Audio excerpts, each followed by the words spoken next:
maamulka degmada Maxamuud Haybe caasimada Hargeysa ayaa baneeyay qaar kamida wadooyinka xaafadda Masallaha kuwaasi oo si sharci darro ah looga seestay dhul waxaana ololahaasi wada banaynta ee lagu baneynayay xaafadda Masallaha horkacayay gudoomiyaha degmada Maxamuud Haybe Axmed Cawl oo ay weheliyaan madaxa qorsheynta dhulka ee degmada Maxamuud Haybe Liibaan Xasan Aadan iyo sidoo kale injineero iyo halwadeen ka howlgala degmada Maxamuud Haybe mas'uuliyiinta degmada Maxamuud Haybe ayaa markii ay wada banayntaasi dhameeyeen waxa ay fariin u direen bulshada kala duwan ee ku nool degmada Maxamuud Haybe wadooyinkaasi waqtiyo hore la xiray si sharci darro ah dadkii dhismaha diyaarka u ahaana muddo ay annaga noo xarbinaayeen sidii ay dhismahoodu u heli lahayn accesskii iyo wadooyinkii ay xaq u lahaayeen alxamdulillah hawsha waanu ka howlgalnay maanta ma aha qorshe ku kooban maanta beri iyo saa dambe iyo intaba waanu wadaynaa khaladku waa halkii lagu qabto ma dhacayso suuragalna maaha intuu qof iska soo cararo inuu dhul waageerto ummadda wadada ka xidho xoolaha ka xidho dabeedna uu ka baydha yidhaahdo waxaanu heegan u nahay inaanay inta aanu shaqadaa joogno aanay wadda xidhmin ta xidhantana aanu diyaar u nahay inaanu sida aanu yeellay aanu u bannayn doono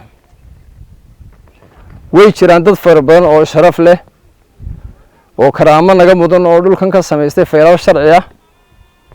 oo xaq u leh in wadooyinkooda loo ilaaliyo dhammaan dhulka hoos yimaada degmada Maxamuud Haybe ee lagu saysay sharci darrada ama ku dhigtay kaabadaha iska dhigtay wadada dhexdeeda sida uu gudoomiyuhu sheegay loo joojin maayo waanu maraynaa waanu jiidaynaa qofkii aan dhulkiisa fayl u samaysan ee sharciyeysanin ee haddana weliba dhulkii wax ka qabsaday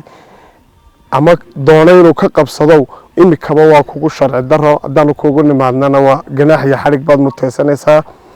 qof kastana waxaanu ka codsanaynaa inuu cashuurta degmada soo bixiyo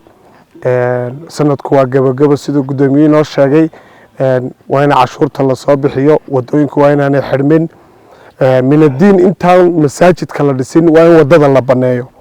qofka wado doonayo inuu hore ugu durko ama uu dhex dego ogsoonow waxa naga go'an oo naga ballana inaanu wadadaas si wada jira u marayno oo cidna aanan uga habranaynin wadada adigay qurux ku tahay dhulkaagay qurxinaysaa wadadu waa wax lagula wada leeyahay wadada waa inaynu xaq siino halkan aanu taaganay waa Masallihii waa degmadii Maxamuud Haybe sidaa gudoomiyuhu sheegay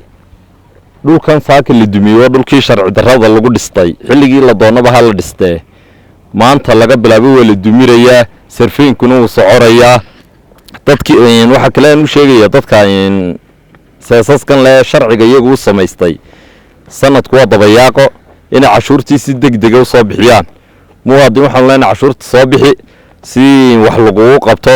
si bilicda caasimadda lagu hagaajiyo